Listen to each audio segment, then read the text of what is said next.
think culture is so important for organizations? First of all, the world is internationalizing. Amsterdam, 53% of people living here don't have Dutch parents. It's an example.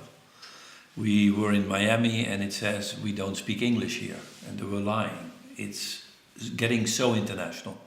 In fact, that happens everywhere. That's why culture and understanding each other in a multicultural environment becomes more and more important to be effective. Now, for organizations, that means, for example, if you buy another company from another nation, or even within your own nationality, you need to understand the cultural differences and do something effective with it. So, internationalization, mergers and acquisitions, but also the more you have a diverse environment, the more you need to know what am I about as an organization, as an individual. That's why corporate identity is so important. And we can help you in defining what are your values, etc., etc. And how can you help businesses and individuals with their challenges? What tools do you normally use? In fact, two tools, and obviously they're fine-tuned in apps and what have you, but one tool is to diagnose cultural differences. And the other tool is how to reconcile the differences that are coming out of it, which we call dilemmas. So you have an individualistic culture buying a group-oriented culture. What do we do with the tension between the two?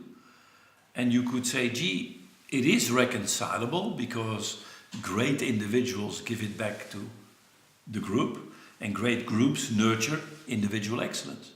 So that is a methodology we developed with 6 steps, where we help organizations not only to show that there are differences, but also to reconcile them. And I think that distinguishes us from many other organizations in this field. And what are the results of this process normally? Very often people call it, first of all, inspirational. So it gives them another mindset. And secondly, the results coming out of it are very practical. What you very often miss in internationalization, in merger and acquisitions, is a good dialogue between the people. Because you see the world is polarizing. Can you tell me a bit about THT? What do you do? We started about 40 years ago when I did my PhD on looking at the relationship of national culture on corporate culture. I worked 8 years with Shell, and then the topic became very popular, so I started my own consulting firm, now known as Trompenaars Hampden-Turner Consulting, at THT Consulting. And what we do is we help clients in dealing more effectively with international globalization processes, in corporate identity, like what values do you need, etc., etc., linked to strategy, by the way. And the last one is very often in mergers and acquisitions. Now, we have decided that to do this worldwide, the best way is to license people. We have 3 markets, 3 groups where we like to partner with. That's professionals, consultants, trainers, what have you. So we give them the support in our using our intellectual property, the models, which I will discuss in a bit more detail in a second. Then we have the market of corporate, so we help organizations to do it themselves. And finally, we have the market of what we call educators, professors, teachers in universities, polytechnics, and what have you. What we do is we help them by taking digital products in the support of a fairly complex process. So we have apps, I'll give some examples in a second, e-learning, interactive e-books, and finally the wonderful world of games. In the apps, to give you some examples, we have our crown jewel, if you like, the Culture for Business app, available in the app stores. The Culture for Business apps gives you introductions into how to do business in 140 countries. So if you choose for Japan, you, Marie, will get different advice than I. Why? because we will look at your own profile or my profile and compare it with the Japanese. And depending on the delta between the 7-dimensional scores, you get different tips. So that in a nutshell is what we do.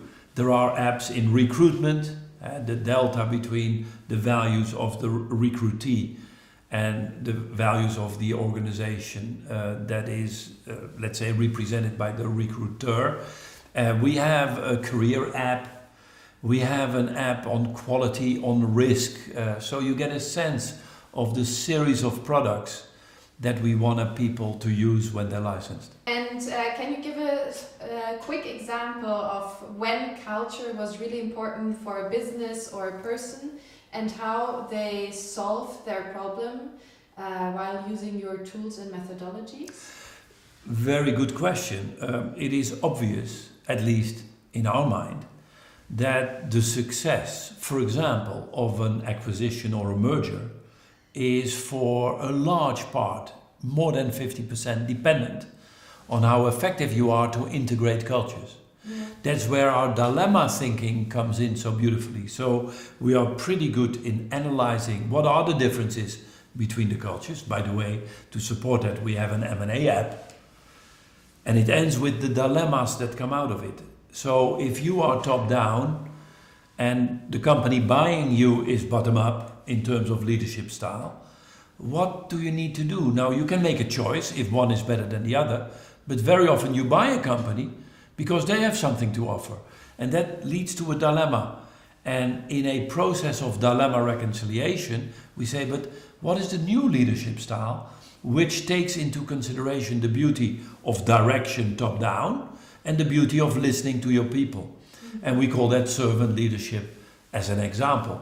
So diagnosis of cultural differences, helped by the apps, dilemmas that come out of the diagnosis, like in mergers and acquisitions, to help people to get into a constructive dialogue to come up with solutions that combines the opposites. Culture is not only important in mergers and acquisitions. If you go international, there are assumptions in our reward systems, performance systems, even branding, where if you don't take into consideration the cultural interpretations of those, you're in trouble. So that's the type of work we do, and that's why culture is so important. And how is then the training going to be structured? What will you do in the training, the LCP? Now, the next one is in Naples, 13th and 14th of May, where we will focus a bit more on organizational culture, within the background, national culture. So it's 2 days. The first day is really to get into what is corporate culture, what model do you have, and 7 dimensions, which is more generic. And then in the second day, dilemma reconciliation. In both cases, we try to integrate our digital products so that if you are a professor or if you are a professional, how to use the apps in my classroom or with the client. And is it necessary to prepare for the training? We have an e-learning, because 2 days is obviously a very short period. We have an e-learning before and an e-learning after. So you can get on the same page of knowledge of all the participants. Okay, perfect. And how can we apply the tools that we learned during the training afterwards? We will have webinars. We will invite people to keep on contact with us.